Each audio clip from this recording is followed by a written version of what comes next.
Statistika Milli Büro'nun haberlerine göre Moldova devletinde 672 bin pensionerden daha çok. Bununla beraber pensiya kabul edenlerin 4. payı onlardan çalışırlar. Daha sık pensionerler kalırlar işleme, üretim, sağlık, çiftçi, alışveriş hem kommunal hizmetler sferalarında. Ekspertler sayarlar, hani çalışan pensionerler kalırlar iş panayırın önemli bir payından. Onların becermekleri hem bilgileri lazım sferaların çoğunda halis kadro yetişmemizliğin üzerine. İş vericiler için bu kvalifikasya uzmanlarının koruma, pensionerler için de kalma faydalı. 10 лет работала, в этом увеличилась моя пенсия, спасибо. 10 yıl işledim, bu yıl büyüdü benim pensiyem, sağ ol, pek azdı benim pensiyem. Söylerler, hani işlenilmiş yıllarım da Sovyet vakitlarından, da onuştan az pensiyem. Ama işledim, o zaman daha çok yıl çıktı. Потому что пенсия не хватает. Больной, здоровый должны идти подработать, потому что не хватает. Niçin ki pensiya yetişmir? Hasta sağ lazım gidersin işlemeye. Niçin ki yetişmir? Ne var kolay yapma 3000'den? Gidersin panayıra, hepsi pahalı. Смотрим и идем домой обратно. Ничего мы не можем покупать себе. Человек чувствует себя лучше, когда работает. И думаешь, а пенсию что дают? Вышла на пенсию, все. За лекарства даже не хватает, сколько получаем. Что-то пенсия. Вышла на... İnsan duyar kendisini daha iyi açan işler, pensiyada ne kadar verirler, ilaçlara yetişmir, ne kadar kabul ederiz. Ne bu pensiya mı? Çıktım pensiya 43 ruble 70 kopeyka. Kabul ettim böyle 2,5 yıl sonra kaldırdılar da şimdi 3000. 40 yıl işledim медицинада санитарка. Когда вышла, уже начали дети кричать, жениться один, второй, третий. Да uşakları baktık. Bunlar da öğrendiler üniversitede. Önemli sebebinden olur o, hani insanlar işlerler niçin ki para kıtlı. Her yılki indeksasyondan sonra pensiyan daha çok payı gider kommunal hizmetlerin ödemesine, ilaçlara hem emele. Açan daha işlersin, o zaman var kolaylaşsa ta satında alasın.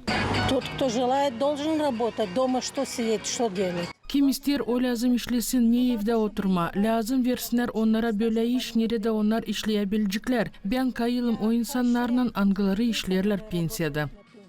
Каждый по желанию хочет, пусть работает, хочет, если есть возможность не работать, пусть не работает. Her biri havezine göre ister ko işlesin, varsa kolaylı işlemesin. Onlar işlerler, zira onlara yetişmir para. Bir kim sıkıntıyı duyarlar ya da işleri isle. Ama hep o kadar lazım gençlere versinler kolaylık işleme. Gençler gitmişler diyeni, onlara lazım ne sözse iş yerlerini açsınlar. Открывать, чтобы молодежь задерживать на месте. Должны, потому что нет таких средств. Lazım zira bizde yok öyle finanslar, pensiyalar bizde dil büyük. Ki ödeme gazı, şafkı, suyu bu zora koyar. Bizi yok kim korusun.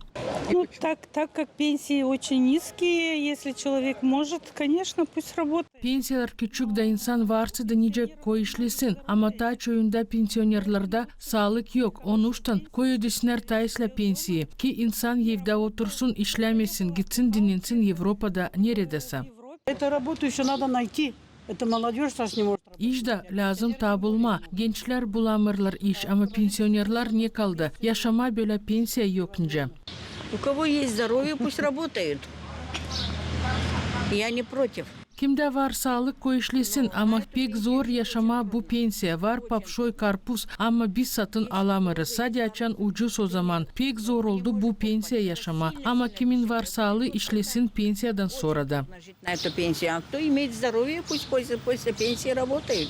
Если они хотят, пусть люди работают, потому что очень маленькие. Yer insan isterse koy işlesin zira pensiya pek küçük de onlara sıra gelir işleme. Ama ben kayılım yer insana verdiyseler pensiya ko o dinlensin da gençler işlesinler. Ama pensiya yetişmir de insana sıra gelir işleme. Ben ta 2 yıl işledim pensiyada. Sonra sağlığın beterine bıraktım.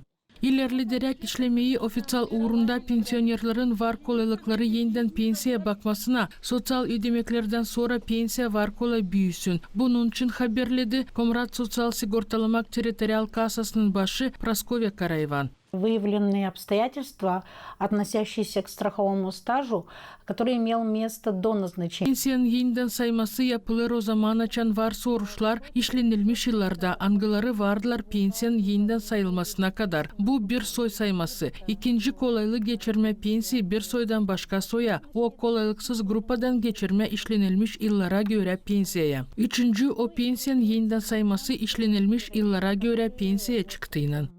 Сегодня говорим перерасчет в связи с отработанным стажем после выхода на пенсию. Milli Sosyal Sigortalama Kasası'nın haberlerine göre böyle danışmakların sayısı hep bir zedelenir. Bu yılın 6 ay içinde verildi 34 bin bildirim. O zaman açan bıldır bütün yılda yakın 36 bin danışmak vardı. Şimdiki vakit Moldova'da pensiyonerlerin 4. payı iş panayırının aktif katılanlarından oluyorlar. Komrad dolayında var 13.429 kişi pensiya kabul edicisi.